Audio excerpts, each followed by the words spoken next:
Graça e paz a todos, eu sou o pastor Paulo Coutinho e quero falar com você sobre este tema polêmico. A igreja é acessível, mas não inclusiva.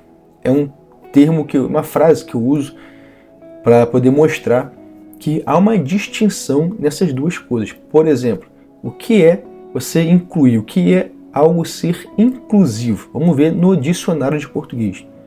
Capaz de incluir, de inserir, de acrescentar algo no interior de outra coisa.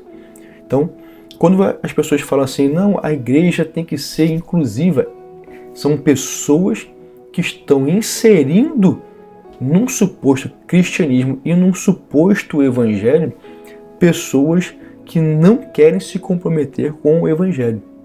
Por isso Paulo diz na segunda carta aos Coríntios, dizendo que chegaria o tempo em que pessoas pregariam um outro evangelho, um outro Jesus e um outro Espírito. Por quê?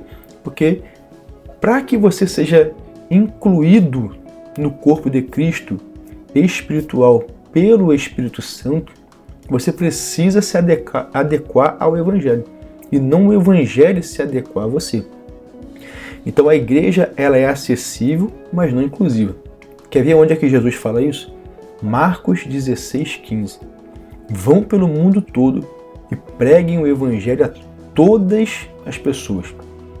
Ou seja, todo mundo tem acesso ao Evangelho. Quem crer e for batizado será salvo, mas quem não crer será condenado. Quem é que é salvo? Quem é que é condenado? É Jesus quem decidiu? Foi eu como pastor que decidi? Foi a igreja que decidiu? Não, foi a pessoa. Se ela crer, se ela abraçar o Evangelho, se ela fizer de Jesus o seu Senhor e da palavra a lâmpada para os seus pés e a luz para o seu caminho, você vai ser salvo. Se você seguir o que Jesus falou, você vai ser salvo. Se você tiver Jesus como seu Senhor, entregar Ele a sua vida, você vai ser salvo. Ele falou ali, é bem simples. Tá? Mas quem não quiser, não tem problema, essa pessoa será condenada. Essa preocupação que as pessoas querem passar hoje, né, de que Jesus ele necessita da gente desesperadamente, que nós somos, meu Deus, a última bolacha do pacote, que há uma necessidade no céu da gente estar lá. Não, Deus quer que a gente esteja lá, mas não de qualquer jeito. Para isso você precisa se adequar ao Evangelho, através do que a gente chama de arrependimento. A palavra metanoia significa mudar a mente, mudar sua forma de pensar. O que você praticava que ofendia Deus no mundo, antes de conhecer Jesus, agora que você quer conhecer Jesus e ser integrado ao corpo espiritual de Cristo pelo Espírito Santo, você precisa parar com essas coisas. Então, se você quer ser incluído no corpo, a decisão é sua, não é minha. A decisão é das pessoas para quem você está pregando o Evangelho. Elas é que tem que decidir, não adianta você querer enfiar isso na cabeça das pessoas. Ao mesmo tempo, as pessoas que estão me ouvindo aqui agora precisam pensar, ser inteligente e refletir, poxa, então se eu quero fazer parte, eu tenho que me adequar. Eu tenho que me arrepender dos meus atos e ingressar no que Jesus falou no Evangelho. É simples. Quando você olha, por exemplo, para o texto de Mateus 16:24, em que Jesus diz, então Jesus disse aos seus discípulos, se alguém quiser acompanhar-me, negue-se a si mesmo, tome a sua cruz e me siga. Jesus não disse, vai passando por aí, vai chamando todo mundo vai me seguir, todo mundo vai ser salvo. Não é assim que o Evangelho funciona. Quem quer me seguir, me acompanhar, ser meu discípulo, Mateus 16:24, negue-se a si mesmo. Você está disposto a negar a si mesmo? As suas vontades, os seus desejos, os seus prazeres, para fazer a vontade de Jesus? Esse que é o ponto. Se você não está disposto a isso, você nunca vai ser um cristão.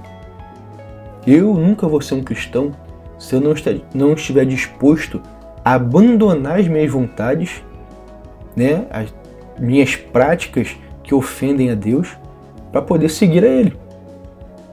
Então, se você pegar, por exemplo, Romanos 1, Gálatas 5, 1 Coríntios 6, Apocalipse 21, 22.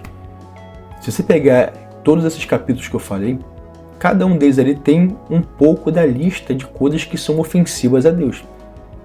Gálatas 5, por exemplo, diz: aqueles que fazem essas coisas ou coisas semelhantes a estas não herdarão o reino de Deus. Não adianta você querer ser incluído no reino de Deus praticando de forma consciente e insistente, persistente, os erros que Deus considera como erro na sua palavra.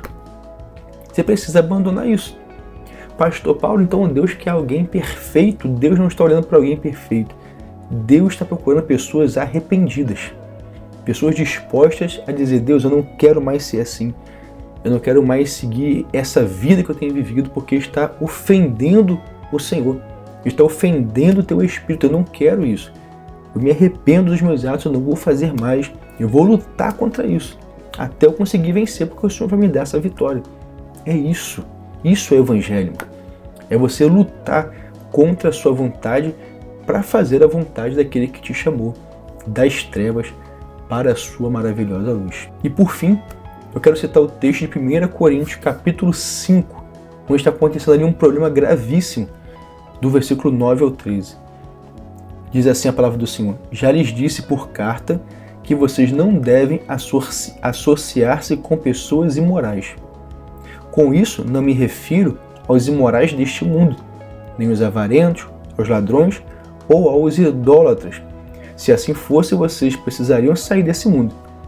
Mas agora estou lhes escrevendo que não devem associar-se com qualquer que, dizendo-se irmão, seja imoral, avarento, idólatra, caluniador, alcoólatra ou ladrão. Com tais pessoas, vocês nem devem comer. Pois como haveria eu de julgar os de fora da igreja? Não devem vocês julgar os que estão dentro?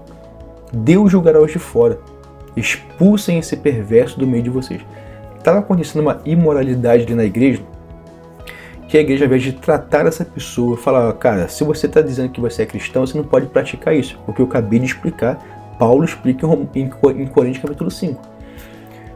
Olha, se você quer seguir Jesus, você não pode continuar essa prática imoral. Ou você segue Jesus e abandona essas práticas imorais, ou você continua nas suas práticas imorais, mas sem falar que é cristão. Entendeu? Ou é uma coisa, ou é outra. Então, a igreja, o papel da igreja é dar acesso a Cristo e ao céu. Mas se a pessoa vai ser cristã, se ela vai chegar no céu, é uma decisão dela. O céu é para quem quer seguir Jesus. Então Paulo está falando assim: olha, se a pessoa não é cristã, se ela está no mundo, está em pecado e tudo mais, você tem que ficar perto dela para poder atrair ela. Não é largar ela para lá, me convertir, agora eu vou me ausentar dos meus amigos. Não. Claro, você não vai frequentar os lugares que você está vendo que não é próprio para você. Mas as pessoas são importantes. Então você precisa continuar falando com essa pessoa, você precisa continuar perto dos seus amigos, falando: cara, olha, Jesus mudou minha vida. Ele também quer mudar a sua vida, cara, entrega a sua vida a Ele. Olha o que Deus fez, olha a transformação na minha vida. Você só consegue passar essa mensagem estando perto das pessoas, é o que Paulo está explicando. Não quero que vocês deixem de estar com essas pessoas, de se associar a elas, de falar com elas. Mas se você encontrar alguém, é o porém dele aqui, mas as pessoas que se dizem cristãs, se você encontrar alguém dizendo assim: eu sou cristão, eu sou cristã, mas continuam nessas práticas, não se associe a essas pessoas que se dizem cristãs e não são, sabe? Não são porque ela está dizendo isso ou aquilo, por causa das suas práticas. As práticas invalidam ou validam quem ela é. Então, a igreja é acessível. As portas estão abertas para que você entre, para que as pessoas da sua comunidade, da sua rua, da sua cidade, do seu bairro, elas entrem ali para ouvir a verdade. Ou a igreja, através do evangelismo ou missão, vá até essas pessoas para poder pregar o evangelho, dar acesso para essas pessoas ao evangelho, ao céu. Quem vai decidir isso não sou eu. Quem vai incluir essa pessoa no mundo espiritual, né, ao corpo espiritual de Cristo, através do poder do Espírito Santo, é Deus, através do arrependimento que Ele vai ver no coração dessa pessoa. E como é que você, como cristão, enxerga isso e consegue detectar isso? Através das ações, das atitudes, do arrependimento. Que o arrependimento vai obrigatoriamente provocar uma mudança de comportamento. Então não é o que a pessoa fala. Ah, eu sou cristão. Todo mundo hoje parece que virou meio que uma vibe, uma hype isso hoje, né? Não, eu tô num hype aí de ser cristão, eu sou evangélico, virou moda. Né? Antigamente ser ateu era moda. Passava aquele som de...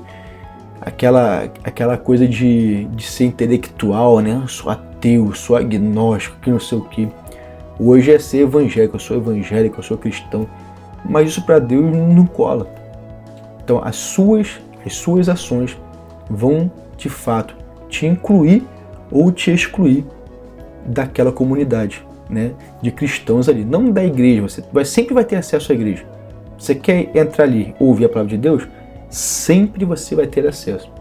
Mas fazer parte, estar ali no altar louvando, estar ali no altar pregando, estar ministrando sobre outras pessoas, corpo de obreiros, ministério, adoração, né? No caso ali, equipe de louvor, né? Para isso você precisa abandonar essas práticas, tá bom? Para que as pessoas olhem em você, rapaz, esse aí é um verdadeiro cristão, essa aí é uma verdadeira cristã, porque ela luta contra as suas vontades, ela está fazendo a vontade de Deus, né? Ela está ali, se arrependeu dos seus pecados, das suas falhas, houve uma transformação, tá? Então, não é o que a gente fala, é o que a gente faz. Jesus disse, pelo fruto você vai conhecer a árvore. Deus te abençoe, é com amor que eu faço esse vídeo, para que as pessoas saiam do campo do diálogo e vão para o campo do fruto, né, da prática, do verdadeiro arrependimento. Porque no final, não importa, você pode até ser aceito por uma comunidade, uma igreja. Podem botar você no altar pregando. Mas se Deus não te incluiu, né, no corpo de Cristo, se você não foi aceito por Deus, não vai adiantar você ser aceito por mim como pastor. Então eu preciso que o meu discurso esteja alinhado com o discurso de Deus em sua palavra. A igreja reconhece você como cristão ou cristã quando Deus te reconhece como cristão ou como cristã, quando você faz o que está na palavra do Senhor. Deus te abençoe e até o próximo conteúdo.